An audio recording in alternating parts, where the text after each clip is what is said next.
Noah built the ark out of gopher wood. The flood it came and the ark it stood. And Noah's ark's a moving, a moving, a moving. And Noah's ark's a moving, a moving along. Who built the ark? Oh, Noah, Noah. Now who built the ark? Oh, Noah, my Lord. Noah's ark's a moving, a moving, a moving. Noah's ark's a moving, a moving along. I'm Bob Crawford.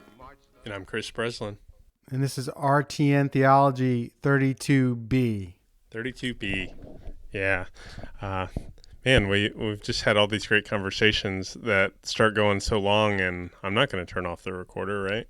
Yeah, no, I think you are right to slice this one up and make it a little bit of a series, a very short series, two-parter at least. Tell me a little bit of background about this book and what drew you to it, and what surprised you after speaking with the authors? Yeah, I was interested in the book for some time. As talked in the episode, I've known especially the work of Soong-Chan Rah for some time, and it's been important for my church work. In our second half of this conversation, this episode, we actually talk about church planning and stuff. And weirdly enough, I got to take a class where I was a student with Soong-Chan Rah at Duke years ago. So it was a cool chance to reconnect. But I got the book. IVP sent the book around Thanksgiving time, and so I've been kind of slowly working my way through it, and it's a huge paradigm shift for the way that we mostly are taught and think about American history in terms of our origins. And then I guess recently, and you can tie this in, I think, with the 1619 project, where it's again another polarizing rift. Mm-hmm. Yeah. And we're almost getting, we're not almost, we are at the point where there are two ideas of about the climate and the environment. There are two different ideas about the founding of the country. I guess there's always been varying ideas about that. There are just completely different realities that we live in our society. Yeah, I kept actually having y'all's pretty new song "We Americans" kind of running in my head when I was reading this, because I'm sure y'all face some similar both positive reception and pushback on writing and playing a song about stolen land built by stolen people, I think Charles and Soong-Chan Rah do a pretty amazing job for all the kind of revisiting and deconstruction. I don't think they ever totally lose sight of the constructive part of it, of as we talked about in the first part of the conversation, of conciliatory postures and hopes that in so many ways it feels actually maybe surprising to some, actually kind of like deeply patriotic to dig back and to revisit and be courageous and clear-eyed in these assessments. Yeah, I read one talking about we Americans. I read one comment. Ooh, don't read the comments. Where the person said, "You're right," where the person said called it propaganda. But the Civil War is about slavery. That's it. Full stop. Civil War is about slavery. And I think the people out there that have problems with this book or problems with the 1619 project, they have this idea of America that they don't want to let go of because it's painful to let go of that, or even admit that you're wrong, or admit that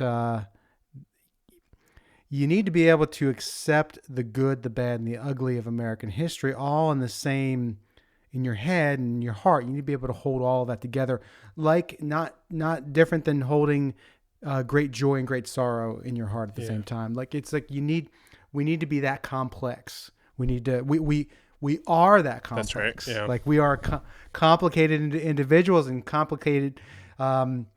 We were constructed by God in such a way that we can hold these conflicting feelings, emotions, beliefs.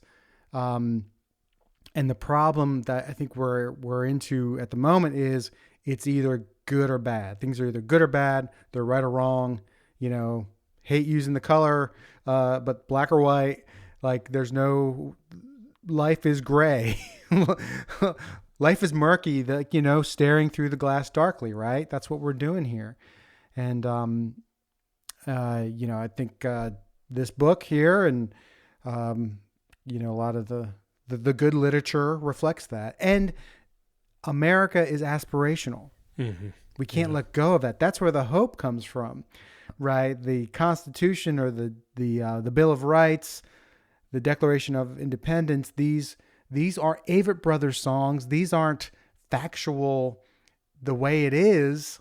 They are aspirational longings, and that's what. If we look at America as not being completed and perfect in 1787, it's more that we are always becoming a more perfect union.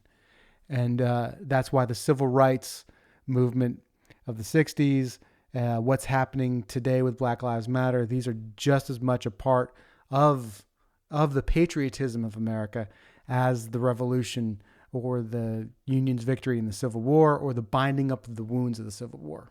Yeah, and there's such a parallel, and none of these are ever completely separated, but there's such a parallel with how that works with theology and religion and claims of orthodoxy and heresy. And so in a lot of our communities we're probably experiencing a lot of this sort of strife where the discomfort that many folks feel is because it feels like a deconstruction and it feels like heresy, right? And so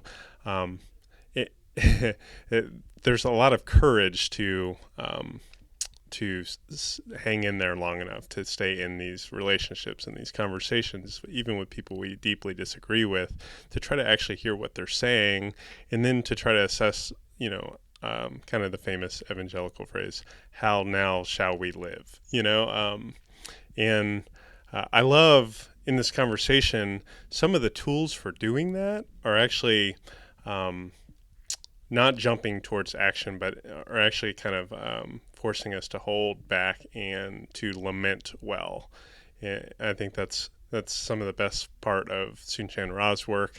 We talk about it here, but we also feature some lament songs from our friends at Porter's Gate, some of which Liz Weiss is heavily featured on and was part of writing, and they're wonderful songs. They're so desperately needed, and they couldn't be more prescient or relevant for where our nations and where our world's head is at right now and where our hearts are at. You talk about controversial songs or controversial statements.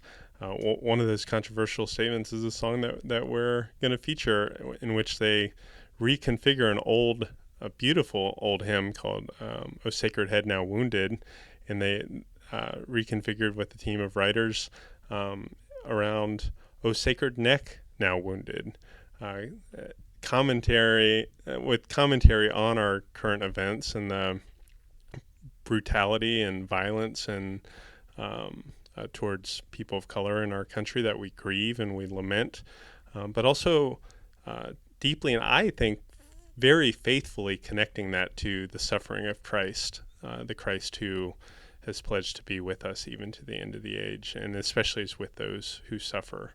And our sufferings are found in Christ's sufferings. And even prior to them releasing that song, they got a lot of, I think, pretty unfair pushback. But I hope that it blesses you. So we should let everybody know, Chris, that this big changes are coming for RTN Theology. Yeah, we're gonna take a little break after getting this episode out into the world and do some some reconfiguring and rebooting, and we'll have more details on that soon, but we're really excited about some of those changes, and really grateful, especially for the ways that you all have supported us and listened to us in the past. We're not going anywhere, I promise you that, but we're going to take a little break here for a while. Oh, sacred neck, now wounded, pressed down by blows and knees. This Son of God surrounded by silent enemies. Will no one stop and listen? Will no one rise and speak of violence and oppression, which hanged you from that tree?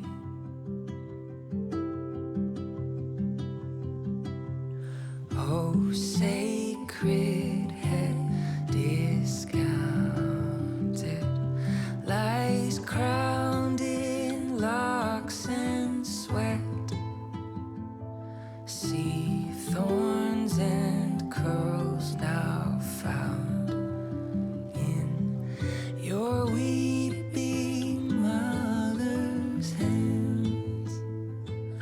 Oh, sun-kissed King of gloom, what honor once was yours, yet now despised and gory, are still and lifeless, Lord.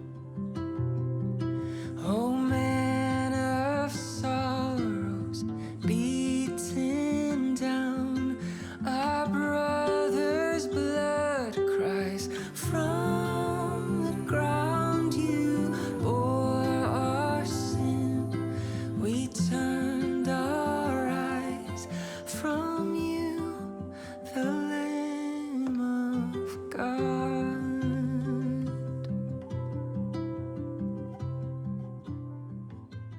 So these days, you moved to DC and got the bug, or for our listeners that don't know, Mark Charles is in the middle of a campaign season as an independent candidate for the presidency of the United States of America. How did that come about?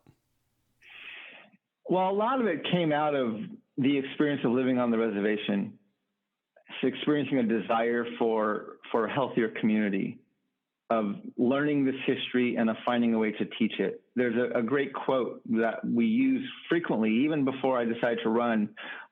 We use it in the blanket exercise, which is something we taught. We referenced it in our book. It's a quote by George Erasmus, a quote used by George Erasmus, who wrote when he was writing about the Truth and Reconciliation Commission in Canada. And he was a Dene elder from a tribe up in Canada. And the quote he used was, where common memory is lacking, where people do not share in the same past, there can be no real community. If you want to build a community, he said, you have to start by creating common memory. I love that quote, and I think it gets to the heart of our nation's problem with race, which is we don't have a common memory. We have a white majority that remembers a mythological history of discovery and expansion, opportunity and exceptionalism. And we have communities of color, Native peoples, African Americans. We have women, we have members of LGBTQIA2S+, who have the lived experience of stolen lands and broken treaties, of slavery and Jim Crow laws, of boarding schools and Indian massacres, of segregation, of mass incarceration, of internment camps, of families being ripped apart at our borders, and there's no common memory. And when you look back over our history, there's no point where you can say, at this point, there was healthy community across racial lines. That's never existed in the United States. During his final State of the Union, President Obama, who was our nation's first Black president, who experienced a lot of divisiveness in our nation. He was almost lamenting that in his last State of the Union. He was talking about the need for our nation to have a new politics. And he quoted the Constitution. He said, "We the people." Our Constitution begins with these three simple words. Words that we've come to recognize mean all the people. Now that sounds beautiful. And he actually got a lot of applause for that line. But I heard him say that. This is 2015 or 2016. I heard him say that. But I was in the middle of writing our book.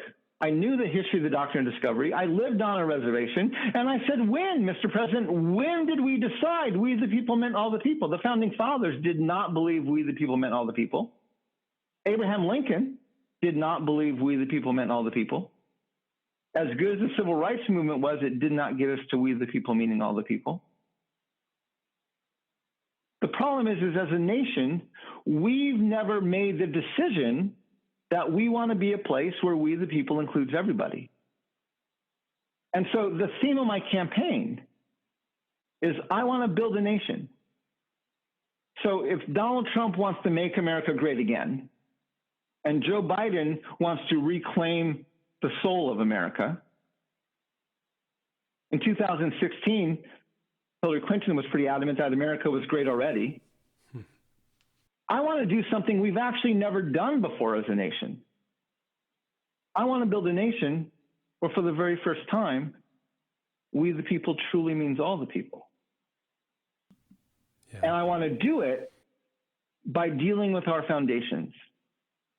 On our website, our campaign website, which is markcharles2020.com, on my blog, we have our first 100 days plan.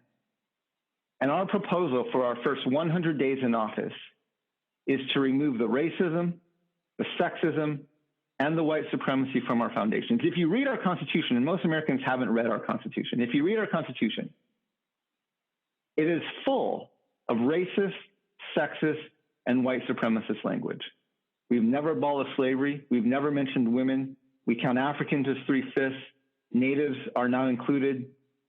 It's littered literally with racist and sexist language. And I propose that we edit it. We don't change balance of powers. We don't change checks and balances. We just take out the white supremacist, racist, and sexist language. And the reason this is so important, there's a crisis in Indian country. It's known as missing and murdered Indigenous women and girls. In fact, I wear my CA, my Navajo bun, tied with red yarn as a reminder, a daily reminder of this crisis in Indian country, where literally there are hundreds, thousands of Indigenous women who've been reported by their families as missing or murdered to law enforcement at the state, federal, and local levels. And not only have most of these cases never been closed, but in many instances, they've never even been opened. I was at the Frank Lemire Native American Presidential Forum. This was last August. I was there with Bernie Sanders, Elizabeth Warren, Kamala Harris, Julian Castro, and they were asking the candidates about this issue. And most of the candidates said, well, they would propose this new law or support this new policy to protect this very vulnerable demographic of missing and murdered Indigenous women and girls. And I said, when you have a Declaration of Independence that calls natives savages, and you have a constitution that never mentions women, you shouldn't be surprised when your Indigenous women go missing or get murdered and society doesn't care. A new law isn't going to fix this. The problem is the basis for our laws. If we want to fix this problem, we have to fix the foundations. And so much of what I'm talking about, even today with all of the racial injustice of the shooting of Jacob Blake and the lynching of George Floyd, and we have Donald Trump writing executive orders to ban chokeholds, and we have Joe Biden suggesting that we shoot people in the legs instead of in the chest, right?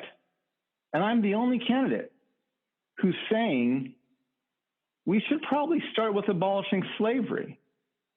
The 13th Amendment reads, neither slavery nor involuntary servitude except as a punishment for crime, whereas the party has been duly convicted shall exist. We didn't abolish slavery in the 13th Amendment, we redefined and codified it under the jurisdiction of the criminal justice system, the very justice system that is now lynching, murdering, and shooting people of color. So if we want real police reform, we should probably start with removing the constitutional protection for slavery and the institutionalized white supremacy in our foundations. And neither candidate wants to talk about those issues. I'm the only one taking it down to that level. And this is what our campaign is about, is we're saying, let's do something we've never done before.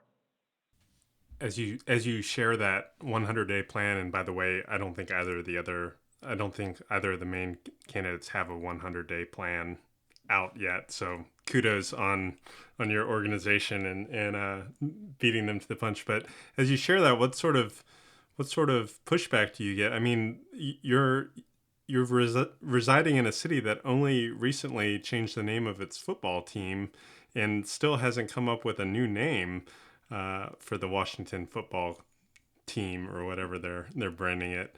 I can't imagine that people are mostly very like agile with some of these suggestions. So, and this is something we knew well before the election. Soong-Chan and I knew this even before we started writing the book.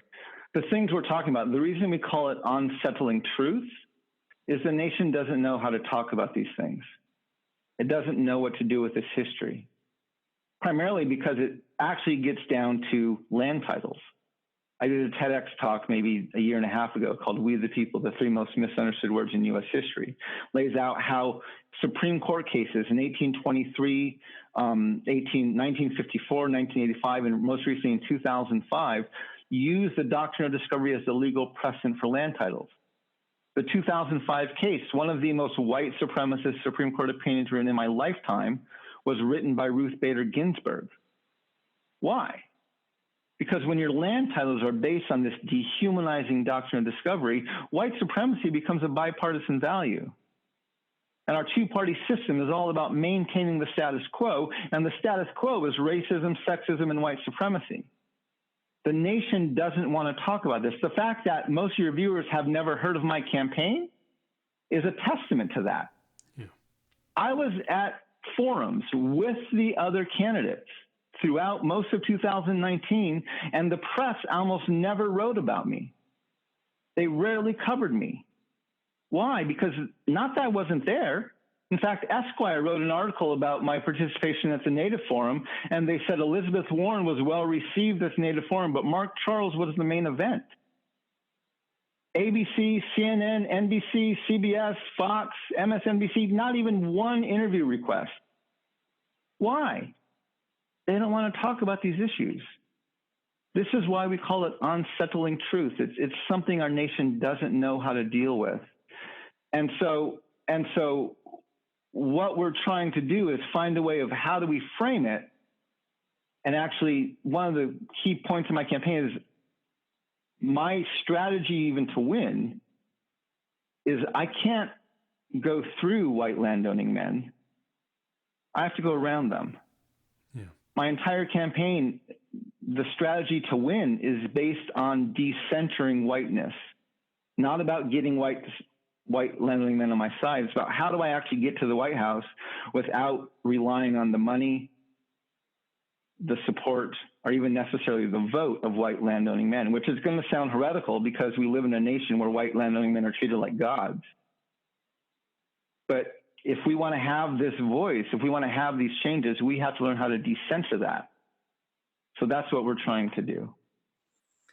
I think, Chris, you hit upon it earlier, this idea of the imaginary. And that's why this the book and Mark's campaign as well is difficult. And the conversations are difficult because it's on one level, can we change behavior? Well, that's not easy either, but I think it's doable. You can mandate, you can't go out there with a gun on the street. You can actually mandate that, make that illegal. But it's harder to mandate a change in an imagination, right? And so it's easier to say, we're going to pass the following 15 laws to change the way America operates around violence, around border control. All of these things they can kind of come up with these kind of statements of laws that are going to get passed or propositions that are going to go through Congress. But it's much harder to change the imagination, change the worldview, change the narrative. And part of what we're trying to do in the book is to point out how deeply embedded these narratives are, and that it's going to take some work to uproot these narratives, uproot this imagination. And that's not a political task on one level. That's actually very much a theological task. It's an ecclesial task. And that's why the book does turn into, hey, church, where are you in this? This is not an easy get for politicians. It's not going to be an easy get for civic leaders. But this should be something that church leaders should catch on to and say, this is not simply about policy change. It's not simply about one or two quick fixes here and there. This is about changing the imagination. This is about changing the worldview. This is about changing the narrative. That's a much harder reach, but it is a necessary one.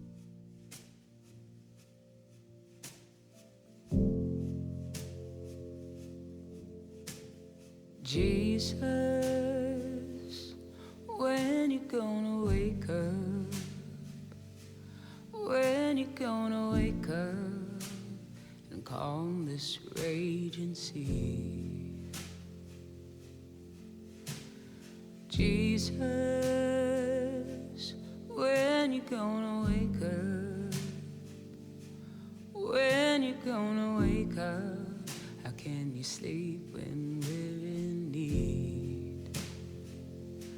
Just one word from the Maker, in all the ways be still. Just one touch from the Healer, and all will be made well. So Jesus, when you gonna wake up? When you gonna wake up? Calm this raging sea. Jesus, when you gonna wake up? When you gonna wake up? How can you sleep when we're in need? Just one word from the Maker, and all the ways will be made still. Just one touch from the Healer, and all will be made well. Just one word from the Maker, and all the ways will be made still. Just one touch from the Healer, and all will be made well. Jesus, when you gonna wake up? When you gonna wake up? Yeah, it's evident to me that your campaign and kind of the idea behind it is deeply theological and comes from your formation, but we're really used to the kind of compartmentalizing that campaigns have faith outreach programs. What has been your strategy with faith outreach in this? You said you are creating an end around or going around kind of white supremacy, and in a lot of ways faith outreach and white supremacy are so inextricably related. I'm curious, like, what you've either interacted with other campaigns, faith outreach, or what your own kind of formulation of that is. So most campaigns use evangelical Christians or Christianity as pawns in their campaigns. And they look to them to, just the same way the church has been embedded with empire going back to Constantine and Eusebius. And the church has existed to justify and even ordain the policies and the acts of the government. And that is absolutely the case here. Even there was an interesting case even just a few weeks ago where Joe Biden was talking about the injustice of slavery, and he referred to it as a sin. And I pointed out, I said, this is a problem because we live in a very pluralistic country. And I, for one, know the huge problems of trying to compel faith. That's what the boarding schools were all about, right? This is why my grandparents were beaten. This is why their mouths were washed out with soap. This is why many people were sexually assaulted, because the church was trying to compel faith through forced assimilation in the boarding schools. And when Joe Biden, who is aspiring to be president, referred to an injustice our nation committed, which is the injustice of enslavement, but he called it a sin, which is a theological term, and it's tied to a specific religion, he's now mandating or proposing that we change our action, not based on a common understanding of what's right or what's wrong, not on a common set of morals, not even on a fair sense of justice. He's saying that we need to change our behavior based on a theological definition of what is a sin. And there are many people in America who don't identify with Christianity and who are not going to be persuaded by an argument that this is a religious or theological sin. And so, again, that's just a very small example. Then you have the Trump administration on the other end doing things completely over the top. But the problem is both sides use the church as pawns. And one of the points we made in the book, and one of the things I say frequently, is because the church has been in bed with empire for so long, most Christians aren't prophetic to power. They lobby or they protest it. Even living here in Washington, D.C., and I have friends on both sides of the aisle, some who are conservative, some who are liberal, and I can tell who's in office basically on who comes to town and for what reason. So during the Obama administration, all of my progressive Christian friends came to town because they had meetings at the White House. And all of my conservative friends who are Christians came to town to protest things. Now, during the Trump administration, it's just the opposite. All of my evangelical progressive friends come to town to protest the White House, and all of my conservative friends are in town for meetings at the White House. The church is not being prophetic. The church is not speaking truth to power. The church is lobbying and protesting based on their political preferences. And once the church begins to play that role and it begins to prop up people, politicians, based on not a theological truth, but based on a political preference, the church loses its integrity. So I tell people, yes, I'm a Christian. I am not the Christian candidate. And I am not here to try and legislate my theologies. And personally, my opinion is if I get elected and the church either lobbies or protests me, they're useless. I don't need the church lobbying or protesting me. I need the church prophesying to me. I am convinced the nation will be healthier and the church will be stronger if it learns how to be a prophet to power, not a lobbyist or a protester to power. Oh man, yeah. This last week, probably like many of our listeners, I rewatched Black Panther, and the line that stuck out to me is that it's hard to be a good man and to be king, and not that we have any kings, but I thought about that in your pursuit of the presidency. So if you happen to be president, I pray that you continue to be a good man in it. But I was struck I love the idea that the church is most the church, and this is maybe a paraphrase of Howard Ross, when we're being the church when the state is the state, right? But the church is most the church when we're a prophesying church. And that made me think of Soong-Chan Rah's previous book called Prophetic Lament, which is a wonderful book that I'd definitely recommend. We use it so much for the church. Before we started taping, I told him I tried to get it off my shelf to look back through, and I couldn't find it because I've loaned it so many times and someone stole it from me. But that's the sort of theft that you celebrate, right? You're more than welcome to buy another copy. That's I fine. will. I've bought many copies of it. I have. But Soong-Chan, tell me a little bit. In so many ways, these books are related: Unsettling Truths and Prophetic Lament. And you talk about lament in Unsettling Truth as the register by which those outside of power speak truth to power and are able to navigate and to approach faithfulness to the gospel. Tell me about ways that lament, since you've written that book on Lamentations, has continued to grow, and things that you're learning in this season. Yeah, so I mean, a little bit of maybe fun backstory on the origins of this particular book. Black Panther was an origin story. We'll give you the origin story of this book.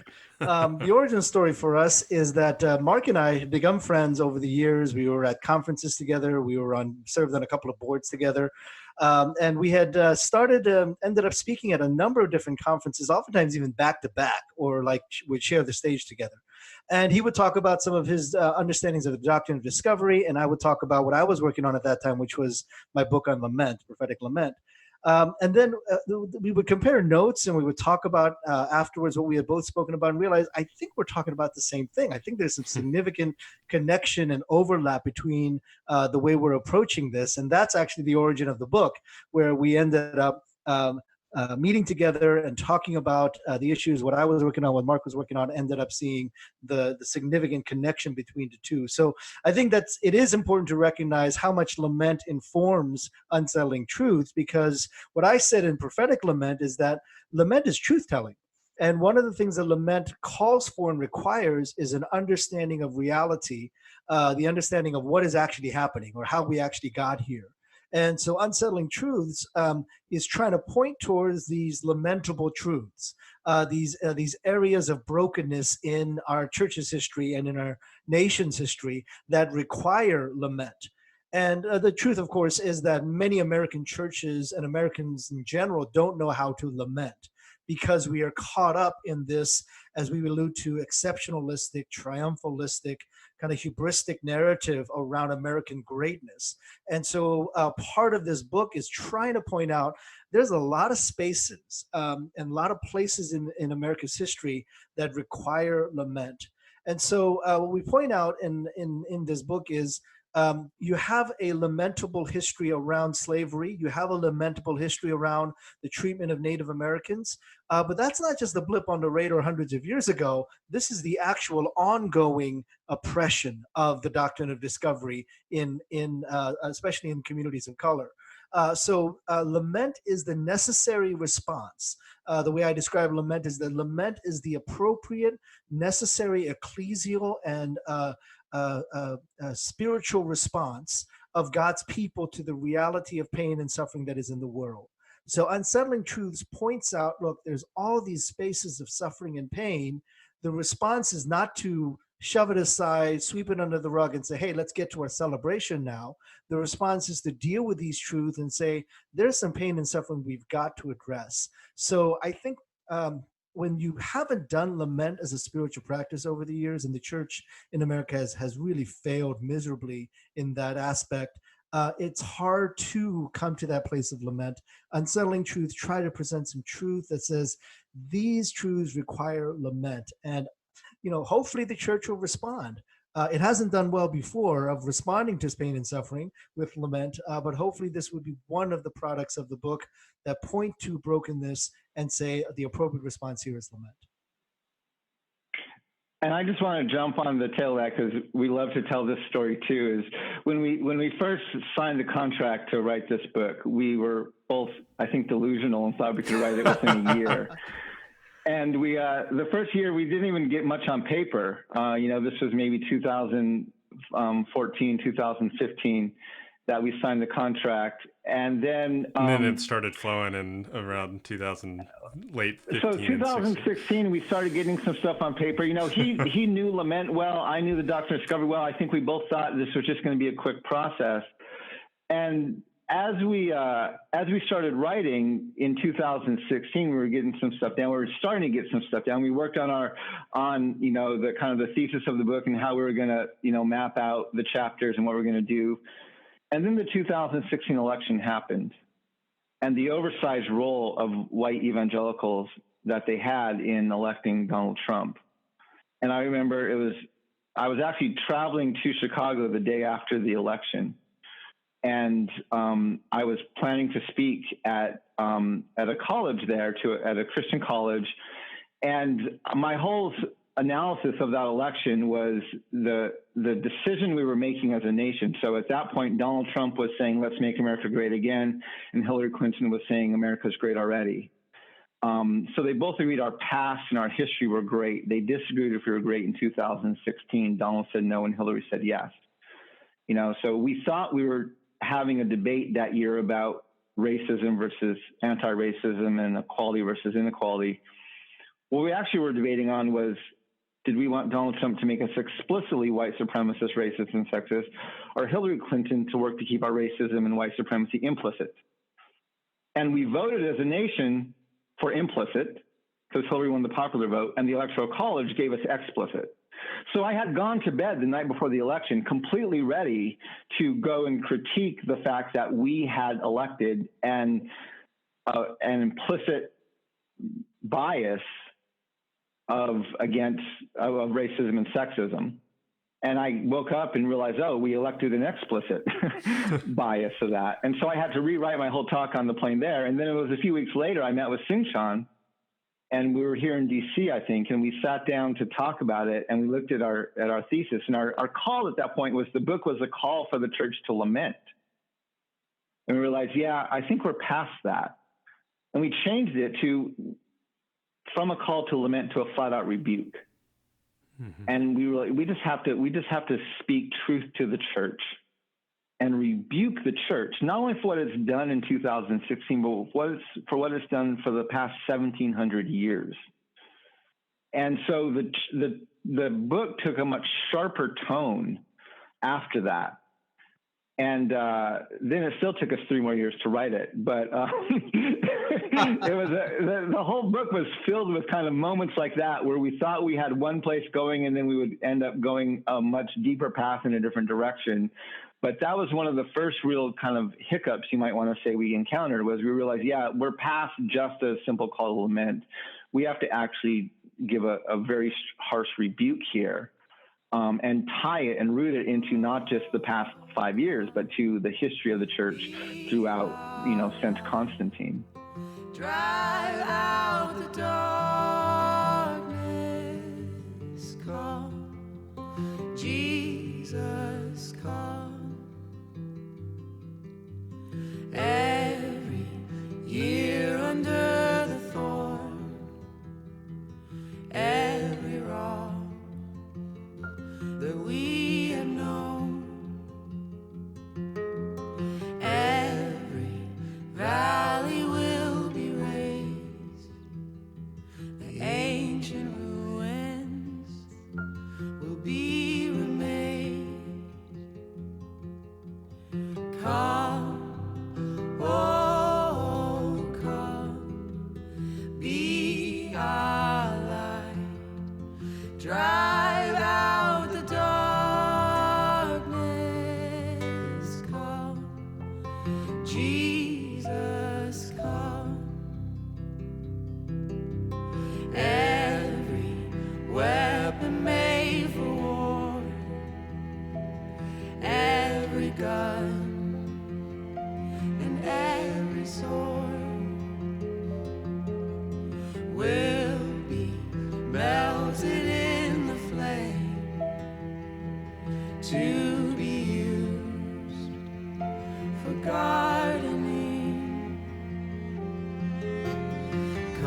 obviously 2016 is a apocalyptic revelatory moment that will be written about and hopefully reckoned with for a long time going forward.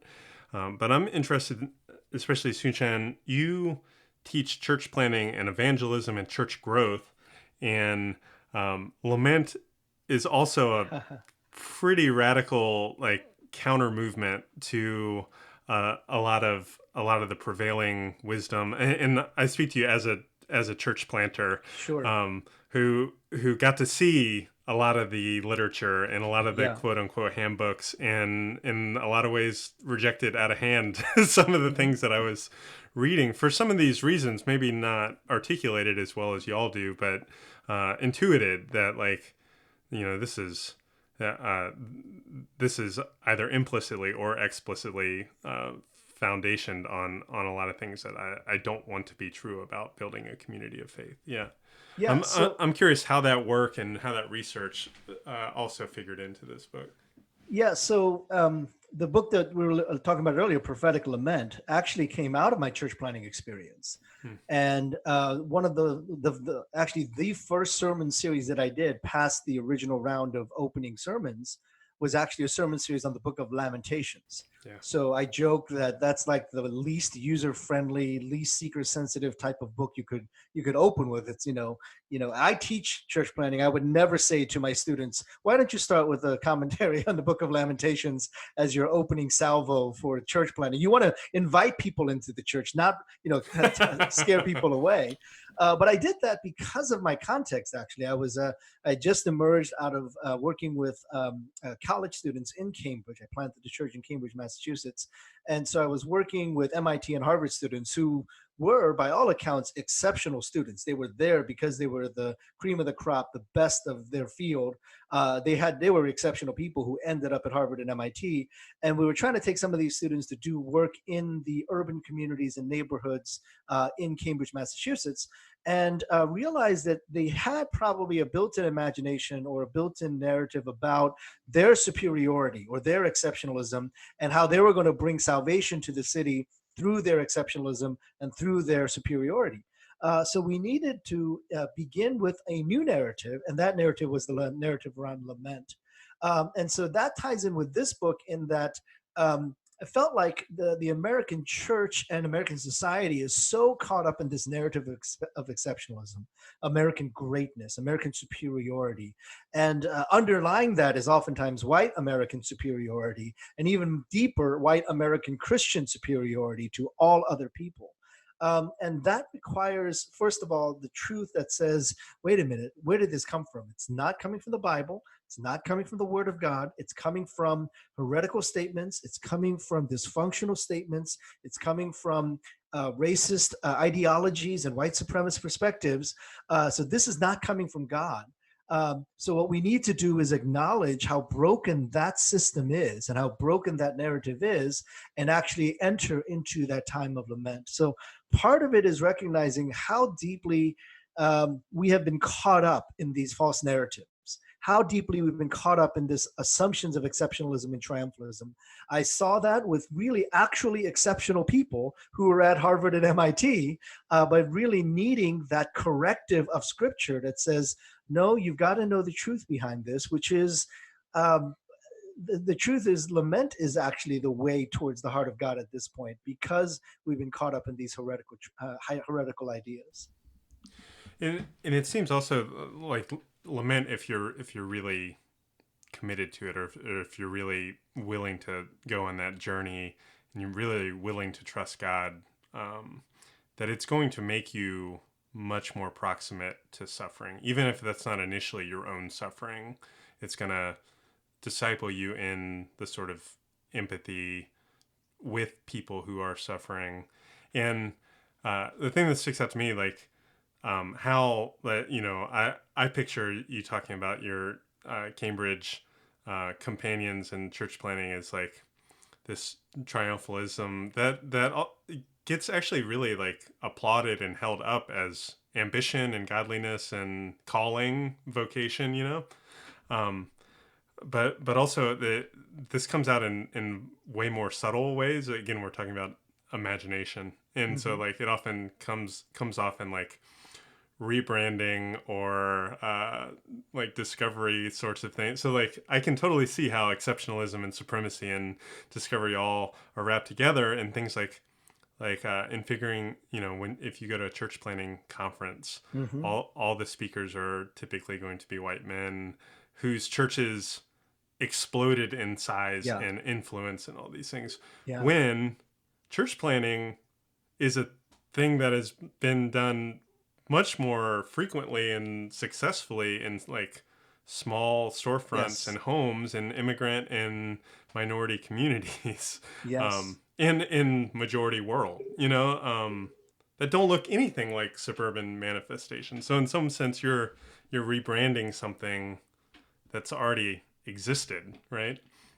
Well, there's kind of assumptions around what success looks like, Yeah. right? And when we have built this false narrative around success, conquest, conquering other people, dominating other people, and that becomes a part of our imagination around not only American society and American government, but around church planting, around ecclesiology, and that what you're describing is exactly where we've ended up as a church, where we are so captive to this imagination that emerges out of Western perspectives, this idea of hyper-individualism, this idea of hyper-consumerism, this idea of success defined by certain attributes, usually numerical success or growth of the church or the size of the building or the size of the budget. Those are all Western American values and not biblical values. And so we've really created these, first of all, unattainable aspirations about what a church plan looks like, or at least also unsustainable, right? Unsustainable for sure, but unattainable for many who who aren't going to be the next mega church pastor, and who shouldn't actually aspire to be the next mega church pastor. They would end up hurting a lot of people if they were to become a mega church pastor. But there's different ways aim that small, we're called miss small, for. Right? Like, yeah, yeah. If you're going to hurt people, just do only about 50 of them, not 5,000 people. That's right. But the idea of trying to be this this kind of leader that hey, and then we put those out there, don't we? We actually said these are the kind of leaders we want. These are the kind of leader we aspire to be. They're not really biblical oftentimes. They're really kind of Western centric. And so we're operating out of this false imagination. And again, one of the things that we're trying to point out in this book is let's unearth these things and realize where they're coming from. They're not coming from God's word. They're not coming from what the church actually believes in. They're coming from a long history, a long false narrative that has been built into our system now. And we just, again, act out of these false narratives and end up being very, very harmful in so many ways. Yeah. And I mean, there are all sorts of ways, not just church planning, this comes out, like things like the white church discovering organizing, and it's like, oh, that's what Black communities have been doing forever. And even things like the late early 2000s kind of like evangelical adoption movement, and my family has adopted a child, but like kinship adoption exists in many communities. We just don't recognize it as such. I'm curious, Mark, because I don't know indigenous communities nearly as well as some of the folks that are more proximate in my neighborhood. Any phenomena that come to mind for you that you maybe get publishing magazine with the new books or the new thing, and you look at it and think like, oh, my people know this. My people have done this. You're aspiring to something that we're achieving. I'm curious because in some ways your book makes this clear. Like, lament should expose us to voices and communities on the outskirts and on the margins, and who have experienced some bit of suffering, that actually connects us with wisdom in the presence of Christ in ways that we wouldn't experience from a white affluent core, right? Yeah, I mean, there's so many ways that we can talk about this. When I was pastoring back on the reservation. And on the reservation where, I lived there during the Great Recession, and we almost never talked about the recession there because, we would have 50% unemployment during a good year. And so the 8 to 10% the U.S. was dealing with would have been a dream for us. And I would preach in our churches. And one of the things I would tell our congregants is that they have a relationship with God that most of the Western church only dreams about. And the reason they have this very unique relationship with God is because of their practical dependence. So you can have years of seminary education, but one of the most foundational experiences of learning how to relate to God is the practice of praying for your daily bread. Now, I don't mean thanking God for the bread you have daily. I mean actually waking up in the morning, you have nothing in your cupboard, nothing in your checkbook, nothing in your wallet, and nothing coming in the mail, and you have to get on your knees and pray for your daily bread. When you have that experience, your relationship with God grows and changes in a way that decades of seminary education can never shape it. And on our reservation, because most people are on a fixed income, unemployment's so high, historical trauma is overwhelming, social problems, poverty all exist there. We literally have people praying for their daily bread on a monthly basis. And I would tell them, you have a relationship with God that most missionaries have never experienced. I preached a sermon one Sunday about the call to bring the gospel to the ends of the earth. And I thought it was a very inspiring sermon. I was preaching it in a church on the Navajo Nation. And after the service, one of the elderly women who was a boarding school survivor and a rug weaver came up to me and she said, "Pastor, that was a very inspiring sermon. However, I can't do that." I said, "What do you mean?" She said, I can't be a missionary. I'm a boarding school survivor. I have a third grade education. I can't be a missionary. Now, of course, the right answer is no, God can use anybody and blah, blah, blah. But she was right. Right. Had she applied to a mission agency, she never would have been accepted. Yeah.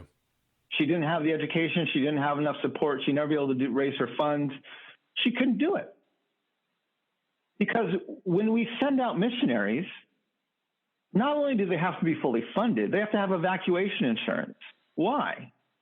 Well, because if something happens locally, we have to pull them out, right? I mean, you can't actually go to the mission field to die. I mean, come on, right? And so this is so we send out missionaries who are fully funded, who don't have to pray for their daily bread, who don't have to rely in practical ways on God to exist within the community they're going to. And as a result, their experiences of the faith that they're calling the people to and the faith they have to have themselves are night and day different. Mm-hmm. And I would tell our congregations on the reservation, if any of these missionaries had any clue of an understanding of how both deep and practical your faith was on God, they would be lining up to sit at your feet. But the problem is the church doesn't value what you have. The church believes that if you actually have to literally pray for your daily bread, it's because you've mismanaged your funds. You were irresponsible. You didn't use what God gave you correctly. And God doesn't like it when you actually pray for your daily bread. The church has no value for people who pray for their daily bread. And so, part of my job when I was working on the reservation was to counter the lie, not that the missionaries were necessarily telling to our people, but that they were modeling to our people and helping them understand the practical faith you have just to get through the month is a greater faith than most missionaries who ever come here have ever had to have. And there is a value to that faith, a value that needs to be affirmed, a value that needs to be held up, a value that needs to be proclaimed. And so, yeah, those are the types of things where, living on the Navajo Nation and living with our people, when we decided to go back there, we decided not to go under a mission agency. We just moved back there because I knew if I went under a mission agency and we got unemployed or we lost our health insurance, the agency would pull me out. What kind of witness is that to people when I'm there and then I lose my safety nets and then I get pulled out? That doesn't communicate anything of identity with the people. So yeah, there's a lot of things where I would say most of the non-Western marginalized church has a faith that in many instances is a head and shoulders above most every Christian missionary agency out there. The problem is most of the Western church doesn't have a value for what the people from the margins know and understand about God. Yeah. Thanks for sharing with us about that faith and the way that your faith was built around those brothers and sisters in Christ. And thanks to both of you for telling the truth first and foremost, and in so doing, unsettling us. I pray for courage to listen well and to lament well and to continue to grow as we walk with Christ, with our brothers and sisters who are even nearer to Christ already than we are. Yeah. Thank you very much. It's great to be with you.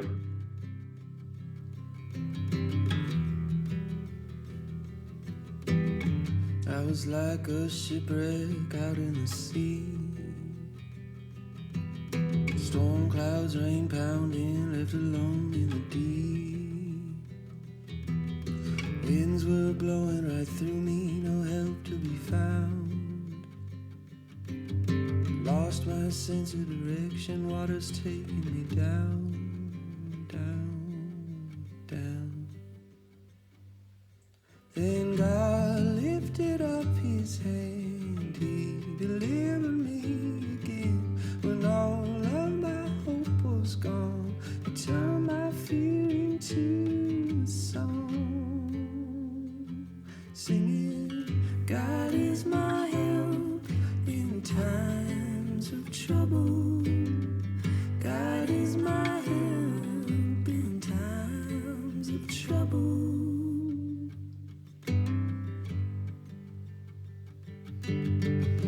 I was like a city under attack. I cried, oh God, take pity, keep the enemy back. I waited and I waited, but no answer came. It seemed like all was finished, enemy at the gate. Then God lifted up his hand, he delivered me again. When all of my hope was gone, he turned my fear into a song. Singing, God is my help in times of trouble.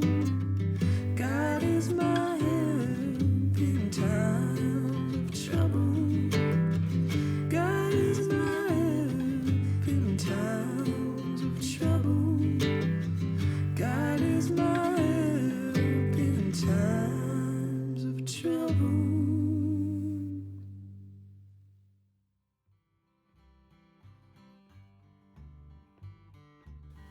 You just spent more than an hour of your day listening to this conversation, and for that we're grateful. We'd love to continue the conversation by social media, so you can contact us at Bob Crawford Base, at RevBrez, or through the show's social media at RTN Theology. We'd love to hear the ways that you're experiencing these conversations, the ways that you're sharing them and sparking new conversations, the ways that you're building community, and any ideas you might have for future guests or topics.